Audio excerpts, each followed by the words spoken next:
السلام عليكم ورحمة الله وبركاته نحمد الله العليم நுசல்லி வனுசல்லிம் அலா ரசூலிஹில் கரீம் அம்மா பஅத். கண்ணியத்திற்கும் பாசத்திற்கும் உரிய இஸ்லாமிய சகோதர சகோதரிகளே, எல்லாமல் அல்லாஹுவின் அன்பும் அருளும் நம் அனைவரின் மீதும் உண்டாகட்டுமாக.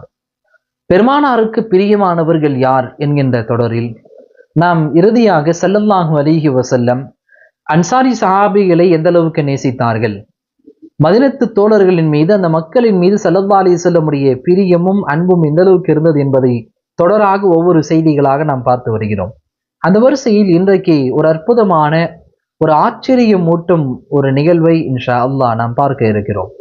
ஸல்லல்லாஹு அலைஹி வஸல்லமுடைய காலத்துல பெருமானார் ஸல்லல்லாஹு அலைஹி வஸல்லம் மக்ரிப் தொழுகை முடிந்து மஸ்ஜிது நபவியில அமர்ந்திருக்கிறாங்க. அப்ப ஜஹ்ஜஉல் கிஃபாரி என்று சொல்லக்கூடிய நபர் பின்னாடி இஸ்லாத்தை ஏற்றுக்கொண்டார்கள். பெருமானார் ஸல்லல்லாஹு அலைஹி வஸல்லமோடு அவருடைய கூட்டத்தை கூட்டிட்டு வராங்க. அப்ப யாரும் இஸ்லாத்தை ஏற்கல, எல்லாம் காஃபிராக இருக்கிறாங்க. அப்ப வந்த உடனே ஸல்லல்லாஹு அலைஹி வஸல்லம் முஸ்லிமா காஃபிரா என்பதை எல்லாம் பெருமானார் பார்க்கவில்லை. வந்த நபர்கள் நம்முடைய விருந்தாளிகள், அவரை கவனிக்க வேண்டும் என்பதை ஸல்லல்லாஹு அலைஹி வஸல்லம் நமக்கு கற்றுத்தருகிறார்கள். வந்த உடனே ஸல்லல்லாஹு அலைஹி வஸல்லம் தொழுகை முடிந்து சஹாபிகள்கிட்ட சொல்றாங்க, அன்சாரி சஹாபி எல்லாம் உட்கார்ந்துருக்காங்க, எல்லாம் புதுசா வந்தவங்க, ஒவ்வொருத்தவங்களுடைய வீட்டு சூழல் என்னன்னு அவங்களுக்கு தெரியும். ஆனா ஸல்லல்லாஹு அலைஹி வஸல்லம் சொன்னாங்க, வந்திருக்க கூட்டத்தில் உள்ளவங்களை ஒவ்வொரு நபர் பொறுப்பேற்றுக் கொள்ள வேண்டும் ஸல்லல்லாஹு அலைஹி வஸல்லம் சொல்றாங்க. உடனே ஒவ்வொரு அன்சாரி சஹாபிகளும் தன் வீட்டுல உணவு இருக்கா, தன்னுடைய வீட்டினுடைய நிலைமையெல்லாம் யோசிக்கல.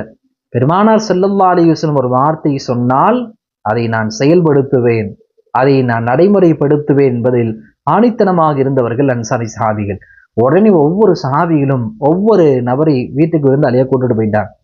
ஸல்லல்லாஹு அலைஹி வஸல்லம் திரும்ப பார்க்கறாங்க.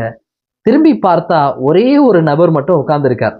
யார்னா அந்த கூட்டத்தை அழைத்து வந்த ஜஹ்ஜஉல் கிஃபாரி என்று சொல்லக்கூடிய அந்த கூட்டத்துடைய அந்த தலைவர், அவர் மட்டும் உட்கார்ந்துருக்கார். அவர் ஸல்லல்லாஹு அலைஹி வஸல்லம் பார்க்கறாங்க. பார்த்த பிறகு அவரே சொல்றாரு, என்னை யாருமே விருந்து கொடுக்க கூட்டு போல. காரணம், இன்னி குந்து சமீனன் அதீமன் தவீலன், ஏன்னா நான் ஆள் கொஞ்சம் ரொம்ப மோட்டாவா இருப்பேன், ரொம்ப சதையா இருப்பேன், ரொம்ப வளர்த்தியா இருப்பேன். என்னை பார்த்து இவருக்கெல்லாம் சாப்பாடு கொடுக்க முடியுமான்னு பயந்தா என்னை யாரும் விருந்துக்கு கூட்டுட்டு போல அப்படின்னு ஸல்லல்லாஹு அலைஹி வஸல்லம் சொன்ன உடனே பெருமானார் ஸல்லல்லாஹு அலைஹி வஸல்லம், வாங்க நான் கூட்டிட்டு போறேன் அப்படின்ட்டு ஸல்லல்லாஹு அலைஹி வஸல்லம் உம்மு ஐமன் ரலியல்லாஹு தஆலா அன்ஹா அவங்க வீட்டுக்கு கூட்டிட்டு போறாங்க. கூட்டிட்டு போய் உட்கார்ந்த உடனே உம்மு ஐமனே சாப்பாடு எடுத்துட்டு வாங்கன்றாங்க. பெருமானார் ஸல்லல்லாஹு அலைஹி வஸல்லம் ஜஹ்ஜஉல் கிஃபாரி 2 பேரும் உட்கார்ந்துருக்காங்க. அப்ப உம்மு ஐமன் ரலியல்லாஹு தஆலா அன்ஹா எப்பயும் சஹாபிகள் வந்தா ஒரு டம்ளர் பால், ஒரு தட்டு சாப்பாடு கொடுப்பாங்க. அப்ப அதே போல கொடுத்து அனுப்புறாங்க. ஸல்லல்லாஹு அலைஹி வஸல்லம் திரும்பவும் கேட்குறாங்க, உணவு எடுத்துட்டு வாங்க. திரும்ப எடுத்துட்டு வந்து கொடுக்குறாங்க. திரும்பன்னு கேட்க கிட்டத்தட்ட 7க்கு மேற்பட்ட கிளாஸ்ல பால் காலி ஆயிடுச்சு. தட்டும் போயிட்டே இருக்கு, சாப்பாடும் குறைவா இருக்கு. உடனே உம்மு ஐமன் ரலியல்லாஹு தஆலா அன்ஹா அவங்க எட்டி பார்க்கறாங்க, யார் வந்திருக்கா, இவ்வளவு சாப்பாடு போயிட்டு இருக்கேன். எட்டி பார்த்தா நல்ல வளர்த்தியா சதையா ஜஹ்ஜஉல் கிஃபாரி உட்கார்ந்து சாப்பிட்டு இருக்காரு. அவங்க கொடுத்த 7 டம்ளர் பாலையும் ஒரு சொட்டு கூட ரசூலுல்லாஹ் குடிக்கல, ஒரு பருக்க கூட ரசூலுல்லாஹ் சாப்பிடல, அவர் மட்டுமே சாப்பிட்டு இருக்காரு. உடனே பார்த்த உடனே உம்மு ஐமன் ரலியல்லாஹு தஆலா அன்ஹா அவங்களுக்கு கடுமையான கோபம். ரசூலுல்லாஹ் பசியா உட்கார வச்சுட்டு இவர் மட்டும் இப்படி சாப்பிட்டு இருக்காரு. உடனே கோவத்துல, அஜா அல்லாஹ் மன் அஜா ரசூலுல்லாஹ், யார் ரசூலுல்லாஹ்வை பசியாக்குனாங்களோ அல்லாஹ் அவங்கள பசியாக்குவானாகன்ட்டு கோவத்துல உம்மு ஐமன் ரலியல்லாஹு தஆலா அன்ஹா சொல்றாங்க. உடனே ஸல்லல்லாஹு அலைஹி வஸல்லம் இதை கேட்டு, மஹ் யா உம்மு ஐமன், உம்மு ஐமனே அமைதியா இருங்க, அப்படி சொல்லக்கூடாது. அகல ரிஸ்குஹு, அவருக்குரிய உணவை, அவருக்குரிய ரிஸ்கை அவர் சாப்பிடுகிறார். வ ரிஸ்குனா அலல்லாஹ், நம்முடைய ரிஸ்க் அல்லாஹ்விடம் இருக்கிறது என்பதாக ஸல்லல்லாஹு அலைஹி வஸல்லம் சொன்னாங்க. அப்ப ஒரு நபர் காஃபிரா இருக்கார், அவர் இஸ்லாத்தை ஏற்றுக்கொள்ளவில்லை, மாற்று மத சகோதரா இருக்கிறார். அப்படிப்பட்ட நபரையும் கூட ஸல்லல்லாஹு அலைஹி வஸல்லம் தங்களுடைய வீட்டுக்கு அழைத்து சென்று விருந்து உபசரித்தார்கள் என்ற செய்தியை நாம் பார்க்கிறோம். அன்பு குறித்தானவர்கள், அடுத்த நாள் என்ன செய்யறாங்கன்னாக்கா இஸ்லாத்தை ஏற்றுக்கொண்டார்கள்.